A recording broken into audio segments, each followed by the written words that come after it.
Today, we're holding the first Department of Homeland Security oversight hearing since January 16, 2018. That was the single lone occasion during the 4 years of the Trump administration that we held an agency-wide DHS oversight hearing. Annual DHS oversight hearings were routine under the Obama administration, and I hope to restore that tradition now. The committee will hear directly from the department's highest-ranking official, Secretary Alejandro Ali Mayorkas. I thank the Secretary for appearing here today. We've worked hard to find this day on your calendar, avoiding pandemics and every other challenge that they were thrown at us. I'm glad you're with us today. Secretary Mayorkas inherited a department that was really in chaos.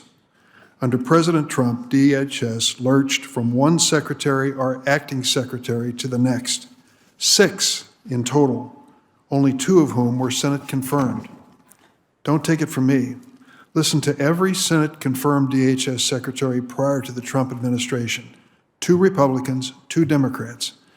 They jointly wrote in January of this year, and I quote, "This has amounted to, on average, a new secretary in this department every 9.5 months to manage the turbulent challenges of large-scale cyber attacks, border security, violent white nationalism, wildfires in the West, staff shakeups and firings, the gross politicization of the agency's mission, and rulings from the Government Accountability Office, and at least 1 court that the most recent former acting secretary was serving illegally." I might remind you, those were comments by the 4 previous secretaries of DHS, 2 Republicans and 2 Democrats. They added, and I quote, "The leadership vacuum and turmoil at DHS may have contributed to the failure to anticipate and adequately prepare for the attack on the Capitol." The reference, of course, is to the January 6th insurrection. Their message was clear. The chaos during the previous administration hobbled DHS and put our nation's security at risk. The Department of Homeland Security has important and vast responsibilities. The Secretary must deal with natural disasters, transportation security, cybersecurity, international and domestic terrorism. Last October, during the previous administration, a DHS assessment of domestic terrorism, this was during the previous administration, found that violent white supremacy is, quote, "the most persistent and lethal threat in the homeland." I've been sounding the alarm about this threat for many years. In 2012, I held a hearing following the massacre by a white supremacist of 6 worshipers at the Sikh Gurdwara in Oak Creek, Wisconsin. I pressed the DHS witness to do more to address this threat.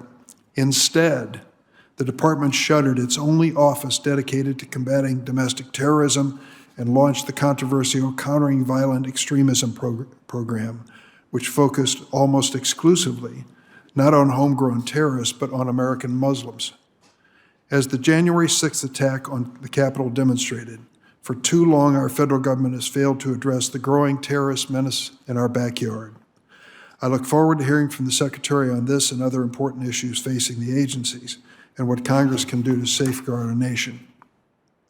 My Republican colleagues have strongly held views about the Biden administration and immigration. We've heard them many times, and I'm sure we'll hear them again this morning. It almost seems that they would like us to return to the policies of the Trump administration, and perhaps some do. Let me remind the committee, not only were President Trump's policies often inhumane and unlawful, they also failed to secure our border and fix our badly broken immigration system. The Trump administration separated nearly 4,000 children from their families between July 1st, 2017 and January 20th, 2021, under their, quote, "zero tolerance policy," causing permanent trauma to these kids. The Trump administration shut down legal avenues for vulnerable families and children fleeing persecution. This created a massive bottleneck at our border and supersized the backlog of applications that are still pending in the courts. The former president's attempt to repeal DACA, something that I take very personally, threatened young immigrants with deportation to countries they may not even remember, until the Supreme Court announced in a majority decision that that effort was unlawful. This includes more than 200,000 DACA recipients who are, quote, "essential critical infrastructure workers," as defined by none other than the Trump administration's Department of Homeland Security, many of whom risked their lives to keep us all safe during the COVID-19 pandemic. The former president's attempts to terminate temporary protected status puts hundreds of thousands of longtime U.S. residents, including 130,000 essential critical infrastructure workers, at risk of deportation. The former president threatened mass arrest and deportations of millions of undocumented immigrants, including more than half of our nation's 2.4 million farm workers who've committed no crime and pose no threat to this country. This created rampant fear in immigration communities around the country, but it did not make us safer. In fact, the Trump administration endangered our national security by literally transferring billions of dollars in Department of Defense funds to build the president's so-called border wall.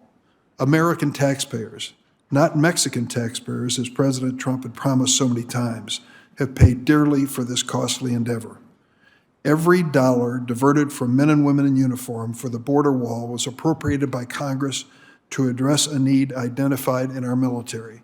This was not just an attack on Congress' power of the purse, it was an attack on military readiness. Secretary Mayorkas, you have a lot on your plate as a result of what you inherited. Let me be clear. I believe we can secure our border while treating people humanely. It is not only possible to do so, it is necessary. I look forward to hearing from you about the steps you're taking to enhance security, crack down on international criminal organizations, and particularly migrant smuggling, and to expedite asylum proceedings. I also look forward to hearing what you're going to do to restore America's longstanding bipartisan tradition of welcoming refugees. In the midst of the largest refugee crisis in the history of the world, the Trump administration set record lows for refugee admissions 4 years in a row. Sadly, in fiscal year 2021, which ended 2 weeks ago, the U.S. had admitted only 11,411 refugees, a small, tiny fraction of the Biden administration's goal of 62,500 and lower than any year during the Trump administration. I believe we must do better. It is easy to criticize the executive branch, but every member of this committee needs to look in the mirror as well. Only Congress can actually fix our broken immigration system. Of course, I'm concerned about the crisis at the southern border. Every member of Congress should be. The question is not only what happened, but what are we going to do about it? Congress, the Senate. Are we proud of our failure to pass meaningful immigration reform for the last 35 years? Congress bears responsibility for this.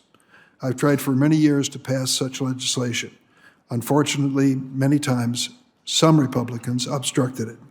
They filibustered the DREAM Act 5 separate times, and the Republican-controlled House blocked the 2013 comprehensive immigration reform that would have invested tens of billions of dollars in securing our border, something we all share.